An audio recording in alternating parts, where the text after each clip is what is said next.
Check this out. #1 book right now. You see the title, The Russian Hoax, the Illicit Scheme to Clear Hillary Clinton and Frame Donald Trump. And the author happens to be sitting right next to me. You know him well, Mr. Greg Jarrett, legal analyst for Fox News and a frequent guest on this show. Thank you. Congratulations. Thank you very much. Wow. Yes. This subtitle here kind of says it all. The illicit scheme to clear Hillary Clinton and frame Donald Trump. So you're telling me, and I know you've done a heck of a lot of research, you believe from that research that the government was deliberately trying to clear her and set him up? There's no question that she committed a myriad of felony crimes, and it made no sense to clear her. And I go through all the details and the law and her lies in the beginning of the book. And then those same people, on the day that Comey stood in front of cameras and absolved her, his FBI was meeting secretly in a building in London with the ex-MI6 agent Christopher Steele, who had conjured out of thin air this phony fabricated dossier. And that was the pretext to launch this dilating investigation of Trump to try to frame him for things he didn't do. Has anyone in the FBI, anyone in the government been able to verify anything that was in that dossier? No. Did they even try, Nothing. by the way? Nothing. I mean, so they had an unverified You know, document that they then used to yes. launch all of this. And they knew it was a fake document.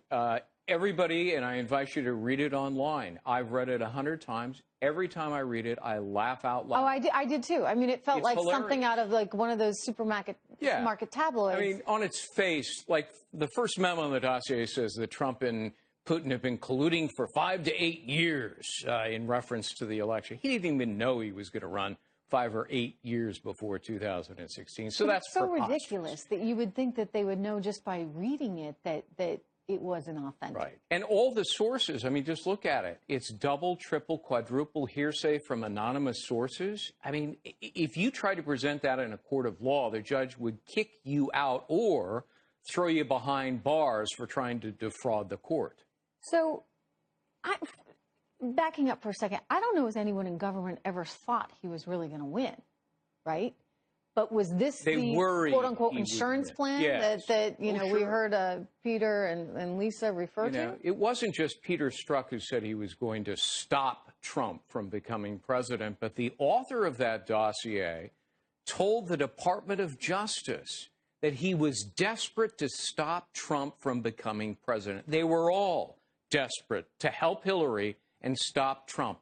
And so, you know, they engaged in an illicit scheme that subverted the rule of law, undermined the democratic process. They abused their positions of power. And I lay out the crimes I think they committed in doing that. Wow. You know, it's not easy writing a book. You've done I've been there. know. It is not easy. And I'm looking right now at your footnotes. Yeah. And you were telling me you read through all kinds of testimony. Oh, yeah. I read through tens of thousands of documents, government records, congressional reports, testimony transcripts. I dug into court records, even into Great Britain, digging into Christopher Steele's interrogatories. There are 700 footnotes there. I tried to source absolutely everything. I wrote every word of the book myself. And I think it tells a vivid tale of a cesspool of corruption called the FBI and the Department of Justice. Wow. Thank you. Thank you. Thank you for being on the show. Congratulations to you, Greg Jarrett. The Russia hoax, the illicit scheme to clear Hillary Clinton and frame Donald Trump.